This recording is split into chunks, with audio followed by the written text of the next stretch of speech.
Je voulais juste te faire prendre conscience que ton corps est un organisme vivant, un organisme à part entière avec son propre langage. Et les émotions font partie de ce langage. Ce corps, c'est une partie de toi. Ce n'est pas toi, c'est ton véhicule, celui que tu as incarné dans cette vie sur Terre.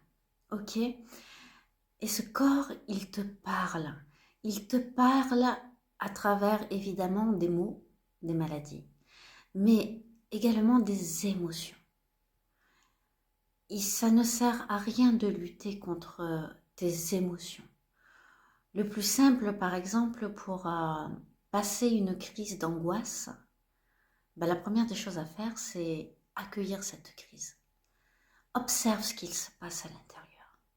Observe comment ton corps, ce que ton corps te fait ressentir.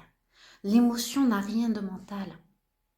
L'émotion est physique et corporelle. Et c'est ton cerveau ensuite qui va traduire par je suis triste, je suis angoissée, je suis stressée, j'ai peur, je suis en colère, etc. etc. Ok? Revenons donc à l'angoisse, comme toutes les émotions d'ailleurs. Accepte-la, ok, elle est là, accueille-la. Et tout simplement, observe ce qu'il se passe, observe quel est le déclencheur. Qu'est-ce qui a déclenché cette crise d'angoisse là maintenant? Ok, c'est ça.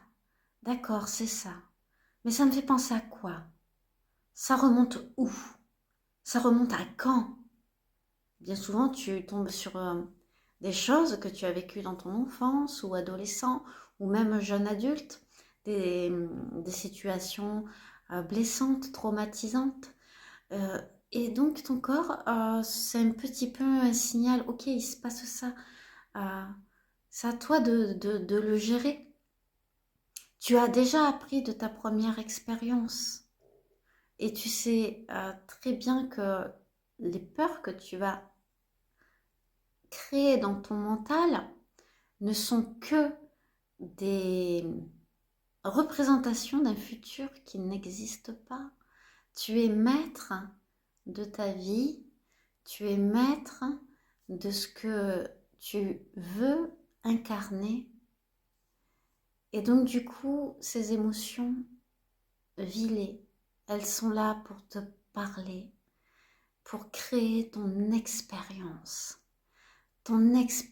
dans la matière que tu es venu justement à vivre. Donc vis-les. Il n'y a rien de bon ou de pas bon, de mauvais, de mal, de bien, etc., etc. Ce sont juste des expériences à vivre. Donc mets-toi dedans, exprime-les. Si tu as besoin de pleurer, pleure. Mais vis tes pleurs en profondeur, ça va tellement plus vite passer. Si tu es angoissé, ok, je suis angoissée. Ok, donc on a vu, on remonte le fil. Et puis laisse passer, ça va passer très très vite. Et si ça revient, recommence. Et plus tu vas avoir cette pratique, et plus tes crises vont s'espacer et passer rapidement, comme tes peurs, comme tes colères. Si tu es en colère, crie, va taper dans quelque chose, fais de mal à personne et surtout pas à toi. Mais exprime, ne refoule pas, parce que ces émotions que tu refoules, si tu luttes contre elles, déjà elles vont être beaucoup plus puissantes, beaucoup plus présentes dans ta vie. Et en plus, elles vont se cristalliser dans ton corps et déclencher des maladies, des douleurs. Voilà. Donc, sois pleinement toi. Vis pleinement tes émotions. Et je t'envoie énormément de lumière, de paillettes et d'amour. Merci.